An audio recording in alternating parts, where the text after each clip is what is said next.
Maknas beri, mero rano neki ko kura nagtata China.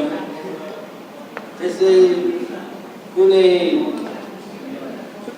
mero thoughts, mero reflections, mudinchu.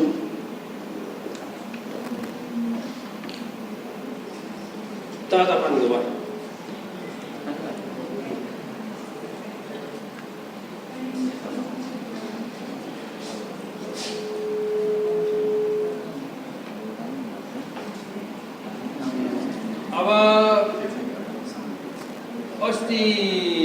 Panjin bayo, chadin, mangalba, asti mangalba UK bada ay bumoli. Yeah.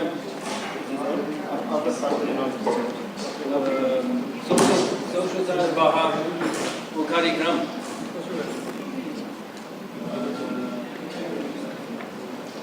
Asti शुक्रवार को book launch.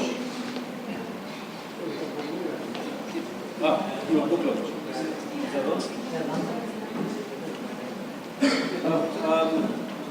The handbook of the Routledge International Handbook of Himalayan Environmental Development and Well-being.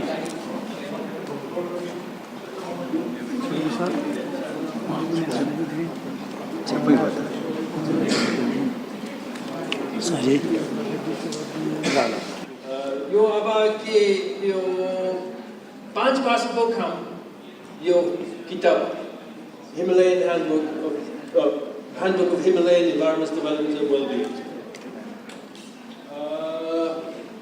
5 भाषा dari chapter aru 50 chapter bari cha यो handbook ma ani मेरो विचारमा यो निकालेको पछि अब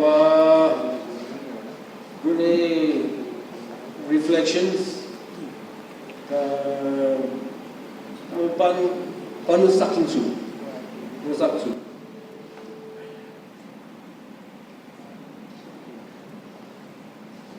मेरो अनुसन्धान नेपालमा पहिला 1989 देखि 1989 PhD को लागि और East Anglia University of East Anglia को विद्यार्थी मेरो supervisor David Seddon, P.S. Blakey, yo author of Nepal in Crisis, मेरो supervisors. यो बेलामा 1989 और रासुवा तिर घुमेर कुन ठाउँमा बस्ने खाजु नाम्सा थिबा खाजु नाम्सा थाम्लोपा नाम्सा गी फेरि ताम लोलो मङ्पा फेरि नुपा शेर्पा तोड्ने बदेङ फेरि बुगे हङमा सेपा हङबा Sherpa Yolmo, with so many variations, different. Each village has different feeling. Tara golele, pala yo thare yo, tengui namsa, leng labla, meat. Michu, mitini, bayo bachi, yo, यहाँ मोबास्टु, मोहेर्सु, यो तमाङ समाज के बुझाउनु सकिन्छ। अनि कसरी यो university of East Anglia development स्टडिजबाट म एग्रिकल्चर खेती किसान हेर्छु। खेती किसान कसरी यो गरिब गाउँ भन्छ अनि कसरी यो प्रोडक्सन गहुँ मकै कोदो भैँसी Gayaru, Bera, Bakra, Kulegansa, Kulegas. You Paila Banda, Aba Ajaboli, the Paraksa. Bera Panitaina Oile. Bera Hedela. Tango Rangba Are. Tango Rangba Are. And in my big idea, my thought from this handbook coming through, your Samaj Samvidan Kiki Parakunsa, your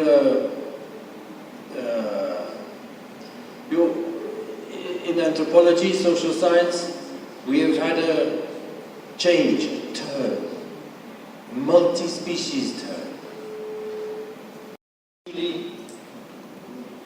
Even gobar gas. I've been doing some work on gobar gas, and I'd like to show a little video in a while. If we can get that link ready. There's a 6-minute video that I've edited down. But I was interested to see the gobar gas because of the work at Durham University, Durham Viswanath. Durham Energy Institute had funded me to seek alternative for using daura for the yak cheese factory at Chandanbari, Shingbombo. The national park, Rasi Kundale, there's always samasya with the yak cheese factory. So maybe this could be an opportunity. And yes, with climate change also, it seemed to empower the states. Climate change was being used by the national park, by other authorities as well, to kind of emphasize old conflicts between biodiversity and livelihoods in the context of the national park. So climate change comes along, oh, we've all got to do something about this. We must try and stop livelihoods in the national park. It should not translate like that. It doesn't need to translate like that. But this is what happens in Nepal. This is what happens. So we've got infrastructure, we've got roads, gobar gas. So I'm suggesting pathways of learning. I gave you my title, pathways of learning. Gyam, Lam, for learning. And my experience in Rasua, also with climate change, is with the impact of drought, Nam Ayu, I saw more attention paid to the Lalu, to the springs where it was often walnut tree, Kadodongo was growing, where there was a pool of water, and this was a sacred pool. And there would be, at times of Maga Sankriti especially, I think. That was when the Bombo or the Laven would come and do a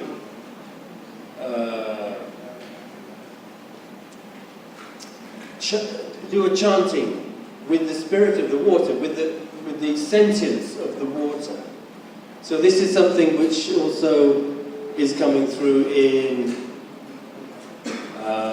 many other writers talking about water and rivers. Rivers are alive. Rivers are persons. Rivers and water systems are vital. And we've neglected them too much. And we've let them become impure, and we've let them become polluted. And I think we can learn from the attention that I saw in Rasua towards the water spirits. There's one particular time I followed a young Bombo. He asked me to come, and there was this one place which they say is Menchu. menchu, and it can cure your eyes, it can cure various problems. But basically there were these streams, trickles of water that never dried up. So of course it's a god. They were constant, they were dependable, they didn't dry up. Why wouldn't you worship such a thing? Very interesting.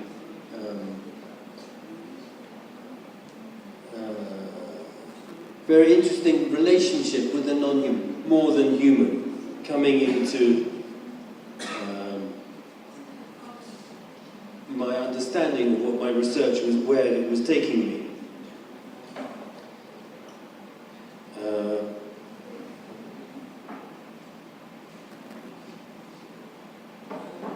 I think about your video, YouTube, Henry Sakensab. So this is from several years. I was visiting Rwachon, the cheese factory. It became context of the problems that there are in innovating, in bringing a gobar gas or some alternative to daura, to biomass energy supply. Warmer place, Tala, Chitwandira, Unza, Mati Chandamari, Undena, but the chairman of the Godi Samiti, he's in the interview, maybe it didn't show very well on the subtitle, he explained a series of technological innovations that are conscious to him, that he remembers in the old times there weren't even torches, a battery torch. You had medan rabak, just pieces of twigs, of sticks that would light, and you could walk in the night time, like that, medan. And then there were a whole variety of new kinds of buckets, metal buckets, for the milking, and other developments also, technology developments. So there's a conscious possibility for innovation. And I think it's the grassroots innovation that a lot of interesting work could come out of. Grassroots innovation. And I think at the moment, examples like this are hard to realize because there is institutional reticence, slowness, hesitation. Oh, Chandanbari is far away.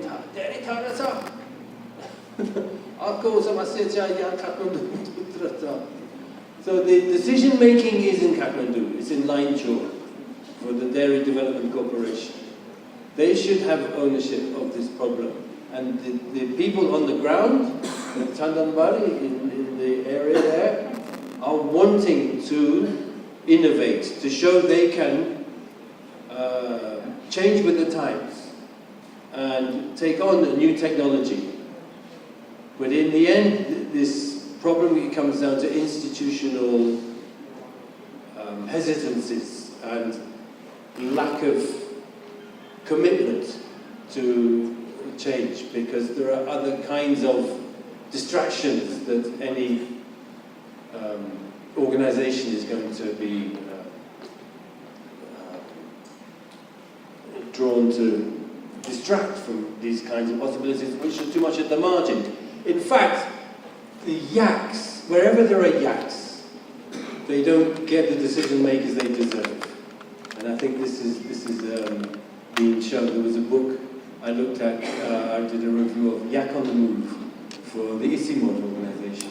And it showed every country where there is yaks, the livelihoods of the communities who are looking after the yaks, they are marginalized. They are not adequately part of the decision-making process that would look after the welfare of the human yak connection. This also was one of the chapters in the chapter that I mentioned before from Bhutan, the Mi Mayin, the more than human angle being pursued in the chapter, that people and humans and yaks are intimately connected, and the yak society, the yak relations themselves with the humans, and how the different yaks, there's one who will be the leader and will go on the path, the first, the others will follow. And there's many other respects in which the yak-human relation is something of intimate connection. So again, I must apologise for not having a fully written lecture here. I'm working from notes, but this opportunity to talk in this way, I think is very valuable to me. I've noticed there are other kinds of innovations going on for new kinds of agricultural commodities in the villages. If we move this slide on. Okay, these are our authors. So on this one. So this was from some 25 years ago, I think, when there still was the Godi Mai intensive farming system. And in this context also, these are two sisters there, and they're probably the man is the son of the ward chairman, and they had the biggest number of buffaloes in the village. And the human, non-human relation with the buffaloes would be focusing on how, like, he could help the other sisters, the clan sisters. So the buffaloes would be given in dowry. When there would be too many buffaloes for him to personally look after, it would be a question of who the extra buffalo could go to a related clan sister would be as a dowry. So that was another intimate relation. And the next slide after this, okay, this is on the multi-species infrastructure. We talked about the civilization of buffaloes and maize. This one, yeah, no, that's good. That's good. So here, just showing some of the innovations I've seen in the village where I work in Tengu Namsa. And the abandoned fields here, that's given away, that's no longer cultivated. But the old village, as was Burano Namsa Klashi, Jungle Deno. But the goats are coming back. It's less labor intensive, you can get some useful produce from having the little goats in there, because you just send them out, they come back at the end of the day.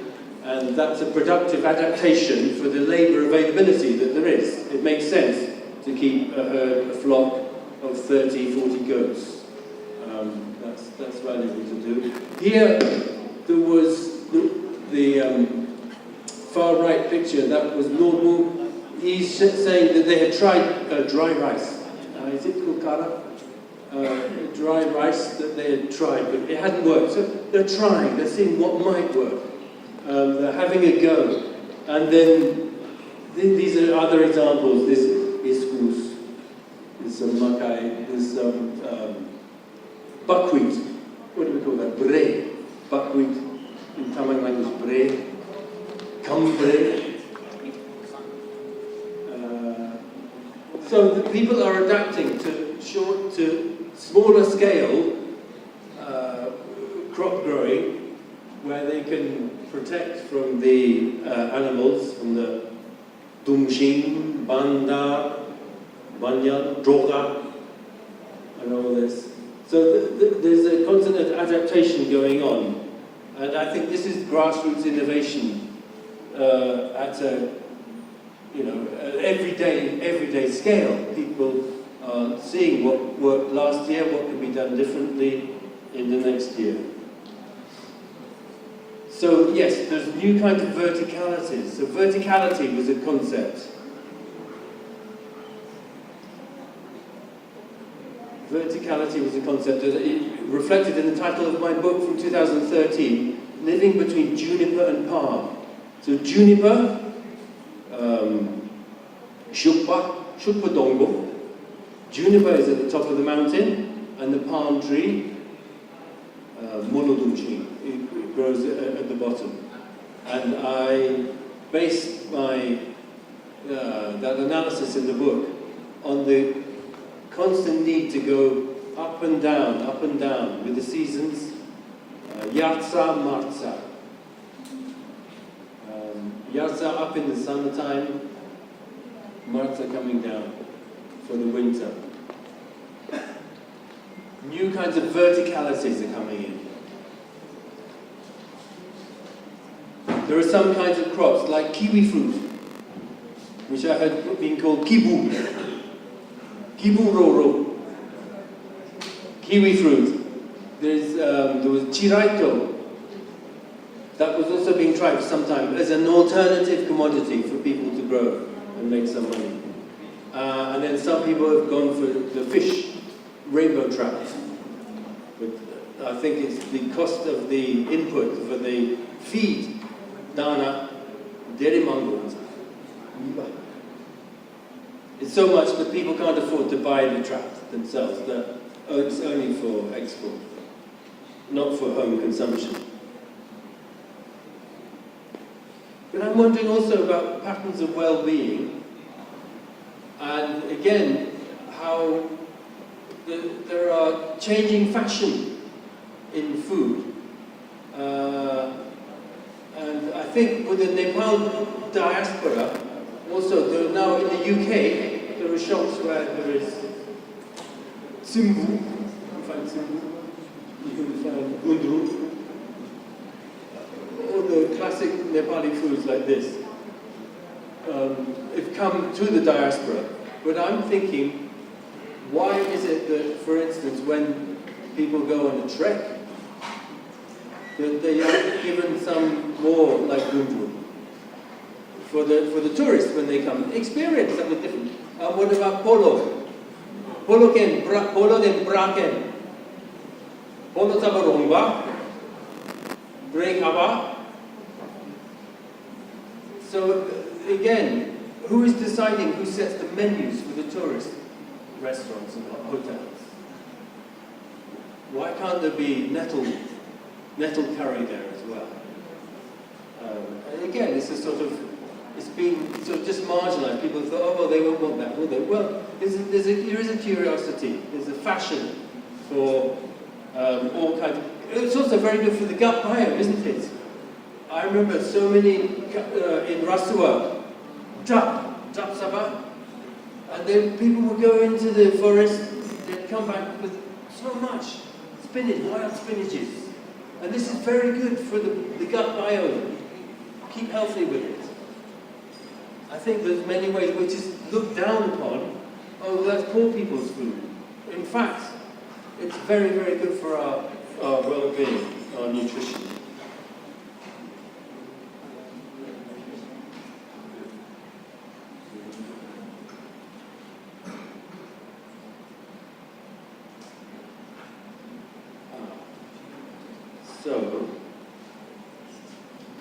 So this is leading somewhere.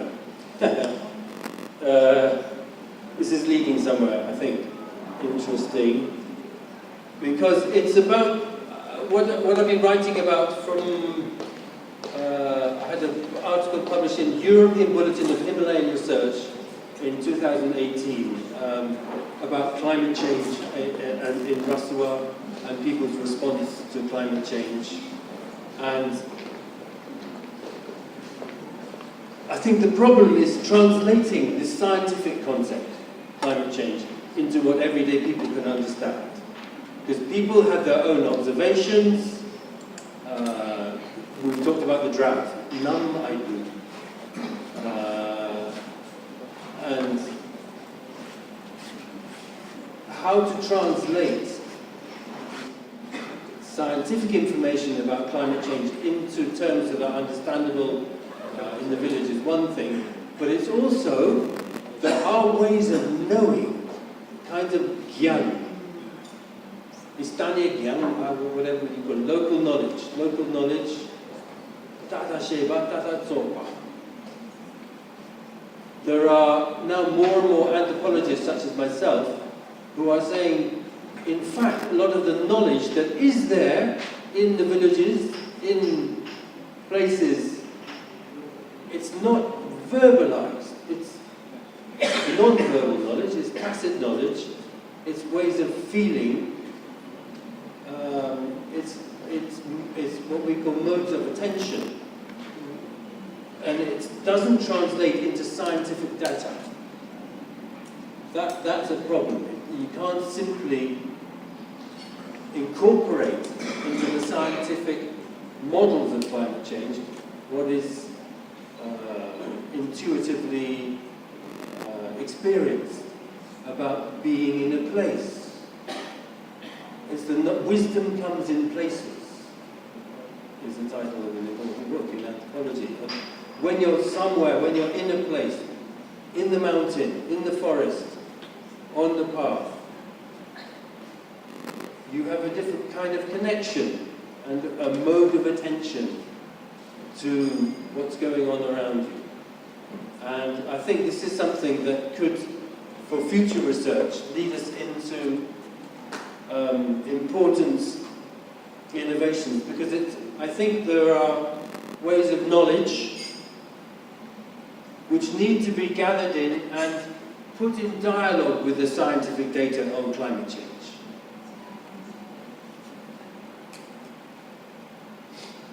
There are things like the flowering of Parlamento, of the movement of insects, the firefly. I can't remember what the firefly is called, but that comes in different seasons now. Unexpected, yes.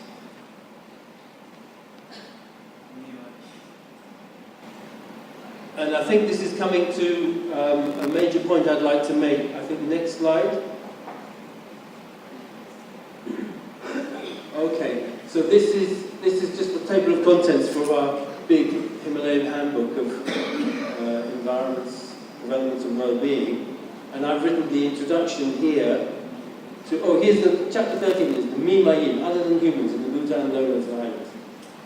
That's the one I've mentioned to you before. But I think if we go on now, next one, here we are. I end up in the end of my introduction to the handbook by talking about something that's described as slow violence.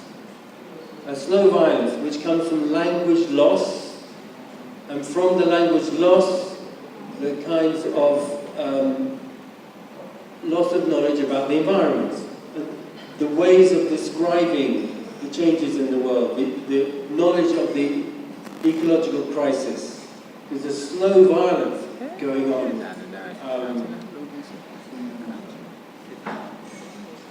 The article, the concept was from this article by the Australian Journal of International Affairs, but it makes a very strong point, and it impacted on me at the time as well.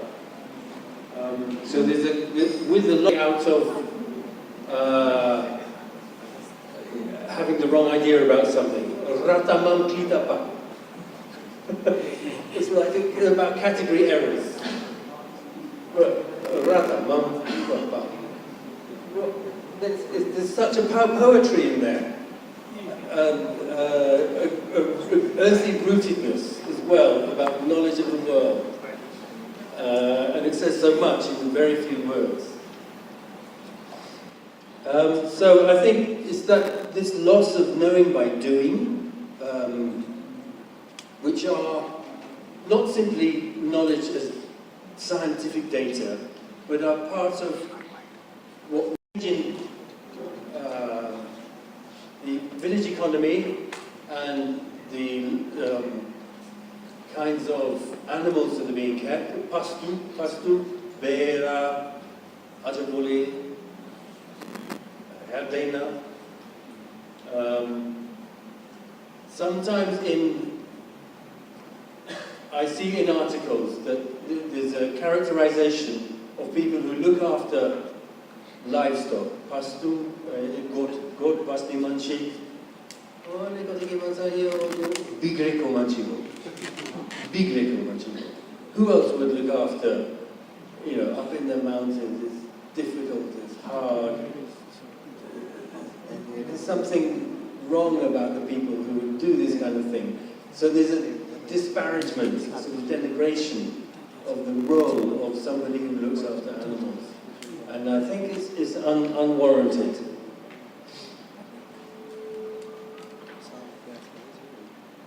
I mean, the film that I showed you of the yak keepers milking away, often they have 30 animals. Imagine looking after 30 animals and moving them up and down. But I interviewed, I stayed overnight in one of the godi, godi, and we spoke with the man and the woman. They were like in their 70s. And their son, they had one son who had gone to Middle East, gone to Gulf, wasn't going to do it. They had a daughter in Kathmandu, she wasn't going to do it, and then they had another son, I think, who had died. So they don't know what to do, the old people who are in their 70s. They don't know. Talaba. Natsumba ho ki gluba ho. Because there's good money. There's good money in the yak milk. They increased the payment for 1 litre of milk to, I think, something like, I can't remember the exact amount, because it depends on fat content, but it doubled the amount they were paying. So in a way, maybe they should increase the herd even more, because there's good money in that. So they're in it's a difficult, it's a kind of whole world of decision-making that the next generation is not taking part in. So it is a big problem for ongoing viability for keeping animals, for keeping a productive village economy going.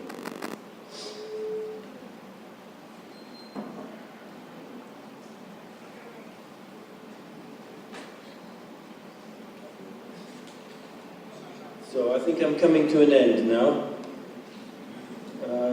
So I think my recommendation is that for Tamang community, we have possibilities for doing research together, for seeing what is being noticed, and for seeing what is being taken as important, for seeing the connections between problems of the household, family labour, the children that are going away, how can we cope with, how do all these things connect together? And this is the kind of area where we need examples. We need examples to see what works and what's being tried, where the innovation is happening, and how we can collectively gather information, gather stories, and bring the language, bring the idioms, bring the vernacular knowledge, which we sometimes take as do every day. We don't realize how it matters until it's gone. So that's my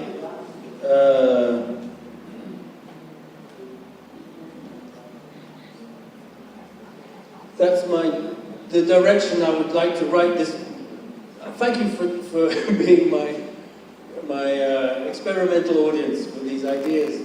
I hope I'm going to write them up into a coherent lecture and an article.